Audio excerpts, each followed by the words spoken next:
Hey everybody, we're back again. Let's take a look at some Nintendo 64s. The Nintendo 64 is a very popular console to collect these days, simply because it was released in so many different colors and variations all over the world. So today, we're going to take a look at all the different variations known to exist. In fact, there are a total of 20 official console variations, if you include limited edition giveaway units as well. There are even more variations when it comes to controllers and regional packaging, but today we're just looking at the consoles. First up is the original Charcoal, the classic, released worldwide. Next are the Funtastic console series, Jungle Green, Ice Blue, Grape Purple, also called Midnight Blue in Japan, Fire Orange, Smoke Black, and Watermelon Red. All of these were released in the US and Europe, but interestingly enough, Australia did not get the Watermelon Red and Japan only got the Grape Purple / Midnight Blue and Smoke Black. Then we have the Clear Blue, which has the same top case color as Ice Blue, but a white bottom case, released only in Japan and Europe. In similar fashion, here's the Clear Red, which has the same top case as Watermelon Red. This one was only released in Japan. Another sought-after variant is the Gold model, which was only released through Toys R Us in the US and Japan. In South Korea, early versions of the N64 was distributed by Hyundai, or whatever the correct pronunciation is, because of an import ban from Japan, called the Hyundai Comboy 64. It was pretty much the original Charcoal version, with specific printed logos on the console and the controller. In China, they got a completely redesigned version called the IQ, but that's a whole nother story.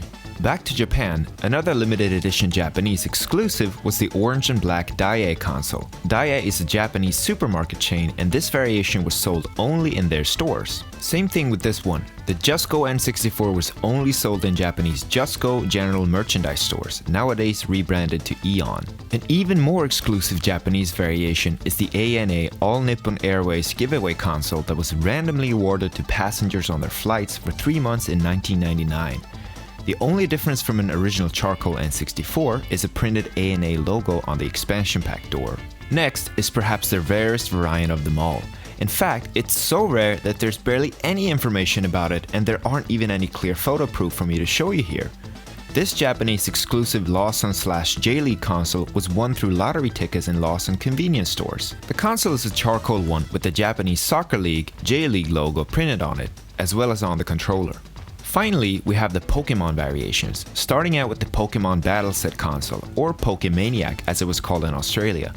This one only saw a limited release in the UK, Scandinavia, and Australia. The US got the dark blue Pikachu N64 instead, which had a wider release in Europe as well. Last but not least, Japan got these two exclusive Pikachu console variations. The blue one is similar to the one released in America and Europe, but the blue color on the Japanese version is actually lighter, which makes it yet another variation. One of the reasons why the Pikachu consoles are so interesting is because of the completely different case design. All the other console variations except the Chinese IQ have the same mold and dimensions, while these actually have a wider body compared to the original design. Also, when you power on the console, Pikachu's cheeks light up and blink for a couple of seconds before they turn solid. Pretty cool. Now because of all this, it also has some internal differences. Let's open it up and take a look.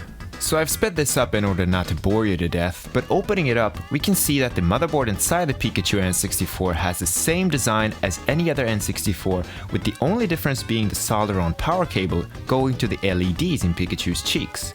The extra wide case is purely made to fit the character on the outside, while inside we're left with mostly empty space. Removing the board and flipping it over, we can see that the extension port is still around, as well as the mount on the bottom shield.